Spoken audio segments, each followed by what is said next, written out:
How are you today? Yeah, I hope all of you are fine. Yeah. Today we have going to continue our lesson. Yeah, but before it, let's pray. Dear Lord, we thank you for your blessing.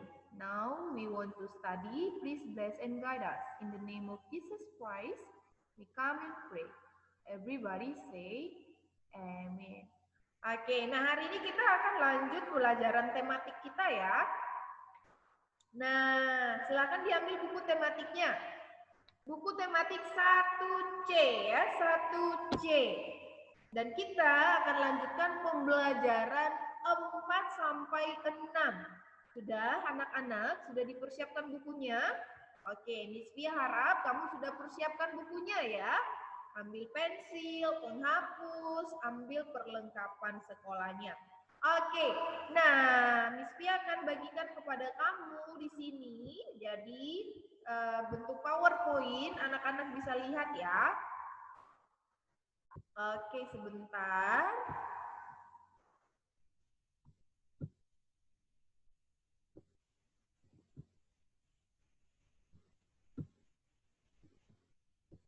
Oke, nah anak-anak bisa lihat di sini ya. Bahasa Indonesia, kita akan belajar bahasa Indonesia dulu ya. Membuat kalimat. Membuat kalimat. Anak-anak pernah dengar nggak kalimat? Nah, kalau kemarin kita sudah belajar kata ya. Misalkan nih, buku. Nah, itu adalah kata. Nah, terus apa lagi? Pensil. Nah, itu adalah kata. Terus kalimat itu apa, Miss? Nah, kalimat itu biasanya lebih panjang dan lengkap. Ada subjek, terus ada objeknya, terus ada keterangannya. Masih bingung nggak? Masih bingung. Nah, sekarang Miss Pia akan jelaskan lebih dalam lagi. Membuat kalimat, tapi kita pahami dulu ya. Kalimat itu apa? Nah, kita next ya. Oke, kalimat itu adalah kumpulan kata yang setidaknya terdiri atas subjek dan predikat. Nih, subjek itu apa? Nah, subjek itu nih misalkan nama orang bisa, contohnya Ellen. Nah, itu adalah subjek. Gracio adalah subjek. Justin adalah subjek. Angel adalah subjek. Nah, itu semua adalah subjek. Oke. Nah, Karen juga subjek. Itu adalah subjek. Miss, subjek itu harus nama orangnya? Enggak juga.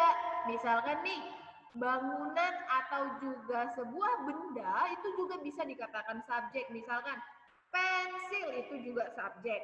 Contohnya ya, kita buat dalam kalimat. Pensil saya sangat banyak. Nah, itu adalah kalimat.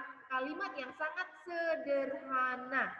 Nah, kalimat biasanya panjang. Nah, biar anak-anak lebih tahu nih ya, kalimat itu biasanya panjang. Panjangnya bagaimana? Oke, Miss Fia kasih contoh. Nih contohnya.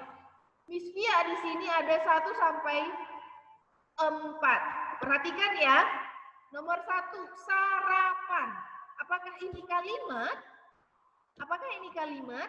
Ingat, kalimat biasanya panjang, ya. Apakah ini kalimat? Tidak ya, tidak. Jadi sarapan di sini bukan kalimat. Oke. Nomor 2, aku sarapan roti pagi ini. Apakah ini kalimat? Iya, benar.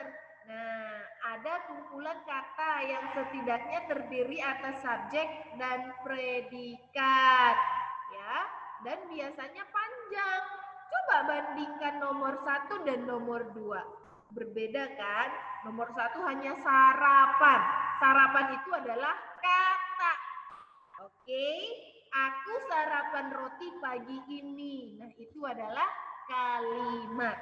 Ingat, kalimat biasanya panjang, terdiri dari subjek dan predikat dan keterangan. Kalau anak-anak bingung subjek dan predikat itu apa? Nah, ingat, kalimat biasanya panjang. Itu saja dulu yang dipahami dan perhatikan contoh-contoh yang akan Miss Pia jelaskan sama kamu ya. Oke, kita lanjut nomor 3. Tadi pagi aku makan bubur ayam.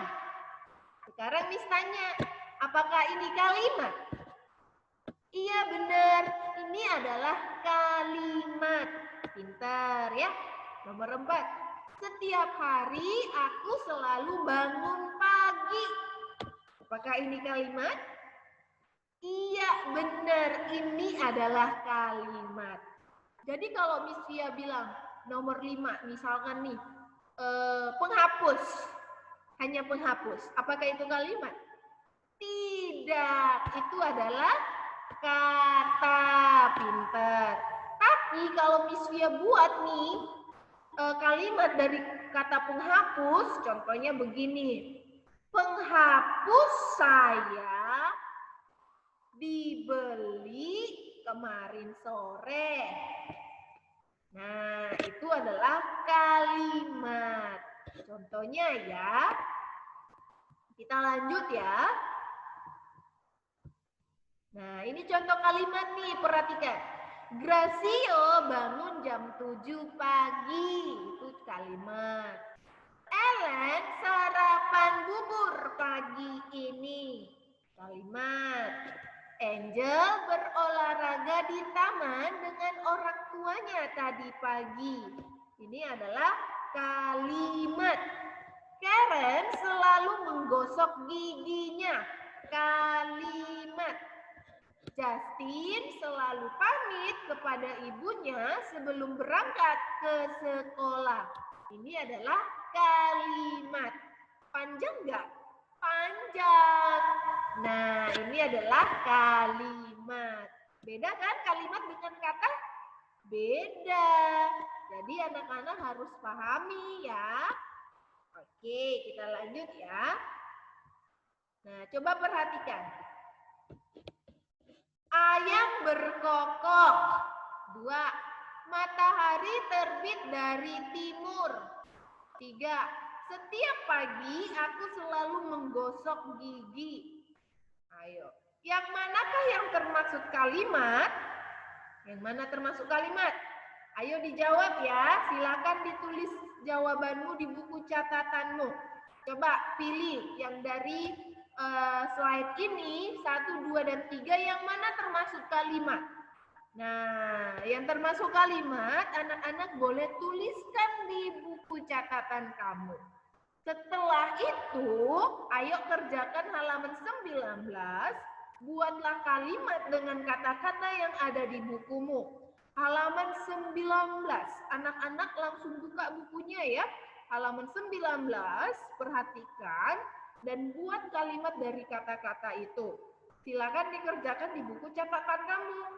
Tapi, nah sebelumnya anak-anak perhatikan dulu ya. Pilih nih dari 1, 2, 3 yang mana termasuk kalimat. Kalau 2 ada 2. Kalau hanya 1, 1. Oke. Bisa ya? Miss Fia tunggu loh. Oke. Kita lanjut ya.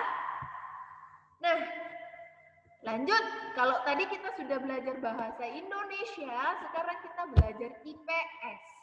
Nah, kita akan belajar permintaan tolong. Nah, kamu pernah minta tolong nggak sama mama, sama ayah, sama abang, ya, atau sama adik? Ya, pernah pasti ya. Coba kita perhatikan percakapan ini antara Ibu dan Nina. Nina, sebelum berangkat sekolah, sarapan dulu ya. Baik, Bu.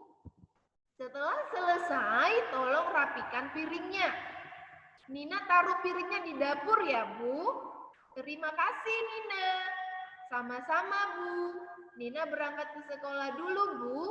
Hati-hati di jalan, Nina. Iya, Bu. Nah, perhatikan ya. Ada di sini Miss Fia tandai dengan warna merah. Kata tolong ya. Nah, sudah ya. Ini ada di buku kamu nih. Perhatikan bukunya ya. Nah, dari percakapan Nina dan ibunya, tadi anak-anak ada nggak lihat kata tolong? Ada ya? Kalimatnya tadi bagaimana ya? setelah selesai, tolong rapikan piringnya. Benar, pinter. Iya, jadi ada tadi ya. Nih, kalau Miss Via balik di sini. Setelah selesai, tolong rapikan piringnya. Nah, ini adalah permintaan tolong. Nih, jadi ibu juga bisa bilang kata tolong sama anak sekalipun ibu lebih dewasa atau sudah menjadi orang tua kita. Jadi permintaan tolong ini sangat sopan untuk kalangan siapa saja. Namanya kita minta tolong kan? Nah, jadi kita bisa menggunakan kata tolong jika kamu ingin minta seseorang melakukan sesuatu padamu. Jangan lupa ya, katakan terima kasih setelah orang lain sudah menolongmu. Nah, misalkan nih, Ellen bilang, Gracio, tolong tutup pintunya. Terus Gracio, tutup pintu. Nah, Ellen jangan lupa bilang, terima kasih Gracio. Nah, gitu ya. Oke, penggunaan kata tolong juga sangat sopan. Nah, jadi anak-anak kalau mau minta sesuatu ya atau orang lain melakukan sesuatu pada kamu ya katakan tolong. Oke, jadi hari ini kita sudah belajar permintaan tolong. Anak-anak kalau mau sesuatu nih misalkan ada permainan ada mainan kamu yang mungkin di atas lemari, kamu harus minta tolong sama abang kamu. Bang, tolong ambilkan mainanku yang di atas lemari. Itu sopan. Jangan kamu katakan, Bang, ambilkan mainanku yang di atas lemari. Oh, tidak. Itu tidak sopan. Ya, sama halnya nih, Miss. Please help me to open my bottle. Ya, gitu ya. Kita juga kan di sekolah diajarkan untuk minta tolong kalau kamu nggak bisa melakukan sesuatu. Jadi, kamu juga harus begitu di rumah ya. Nah, sekarang coba kerjakan soal di halaman 22 hanya nomor 1. Ini sangat gampang. It's so easy. Nih, dan garis bawahi dari percakapan halaman 23 yang berisi permintaan tolong. Nih, yang pertama nih, kerjakan soal di halaman 22, hanya nomor 1. Terus garis bawahi di percakapan halaman 23 yang berisi permintaan tolong. Gampang ya? Ingat, permintaan tolong berarti ada kata tolong. Itu garis bawahi. Yang mana percakapannya garis bawahi? Bisa? Oke, bisa dong. Kita lanjut. Coba perhatikan contoh permintaan tolong di bawah ini. Gracio, tolong ambilkan koran yang di atas meja. Mungkin papanya Gracio bilang demikian. Nah, setelah selesai bermain, tolong mainannya dirapikan ya. Nah, ada kata tolong ya. Ellen, tolong tutup jendela kamar itu. Angel, tolong ambilkan piring di dapur ya. Nah, ayo, sudah bisa? Sudah bisa? Sudah. Nah, bisa juga begini. Mama, tolong ajarin aku matematika. Bisa nggak? Bisa. Yang penting ada kata tolong, ya. Nah, sekarang coba buat berisi permintaan tolong di buku catatanmu ya. 1 kalimat aja. Nih, contohnya seperti Miss Pia. Gracio, tolong ambilkan koran yang di atas meja. Itu adalah kalimat permintaan tolong. Sekarang giliran kamu. Coba buat kalimat permintaan tolong di buku catatan kamu. Nah, ini tugas keberapa? Tugas ketiga dari slide ini ya. Oke, kita lanjut. Nah, sekarang kita belajar PKN. Nah, ini adalah lambang-lambang sila. Ayo, sudah ingat nggak lambang-lambang silanya? Sudah ingat? Ayo, ini sila keberapa kalau bintang? Ayo, siapa yang ingat? Iya benar, sila pertama. Isinya apa? Masih ingat nggak? Kemarin sudah ada yang hafal ya, ada Gracio, Ellen, Justin, dan juga Angel ya. Nah, mereka sudah hafal kemarin, bagus ya. Dan ada beberapa anak juga yang sudah hafal semua, padahal Miss Fia suruh hanya 3, tapi sudah hafal semua. Very good, ya good job untuk kalian ya. Nanti Miss Fia kasih nilai tambahan untuk PKN-nya, sangat bagus. Nah, jadi ada 5 sila ya. Sila Pancasila itu kan dasar negara kita ya. Diingat, Pancasila itu adalah dasar negara kita ya. Nah, ini ada lambang-lambangnya nih. Sila pertama bintang, ketuhanan yang Maha Esa. Sila kedua apa? Kemanusiaan yang adil dan beradab. Kira-kira lambangnya yang mana nih? Yang ini, yang ini atau yang ini? Iya benar, rantai ya, namanya rantai. Sila ketiga, Persatuan Indonesia. Yang mana nih lambangnya? Coba. Kepala banteng? Oh tidak, benar sekali. Ini dia, pohon beringin. Nah, sila keempat, kerakyatan yang dipimpin oleh hikmat kebijaksanaan dalam permusyawaratan perwakilan. Ayo, yang mana lambangnya? Ya benar, kepala banteng. Ini dia.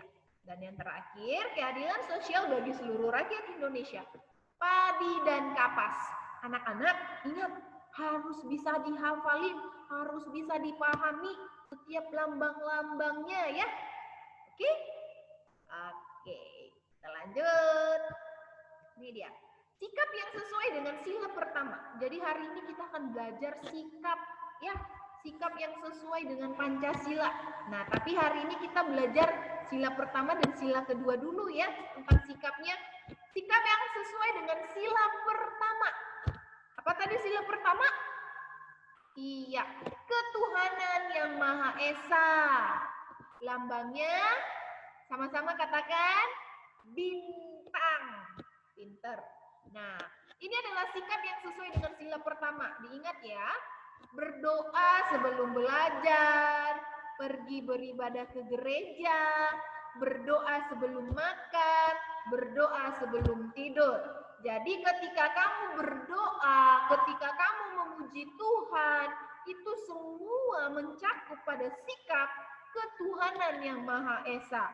Ketika kamu menghargai orang lain yang beribadah, misalkan nih tetangga kamu ada yang non-Kristen atau yang disebut mungkin ya agama Islam atau agama Buddha, tapi kamu hargai, ya dihargai. Misalkan mereka sudah melakukan doa, kamu yang harus hargai. Jangan kamu pasang musik kuat-kuat, ya, atau kamu bermain dengan suara yang keras. Nah, itu tidak menghargai.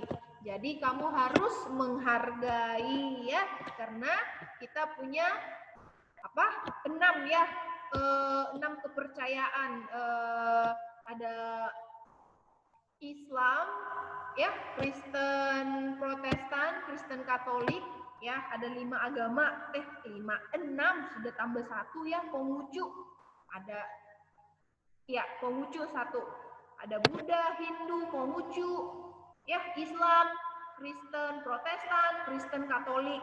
Nah, jadi semuanya itu harus saling menghargai. Oke. Nah, jadi ini adalah sikap yang sesuai dengan sila pertama.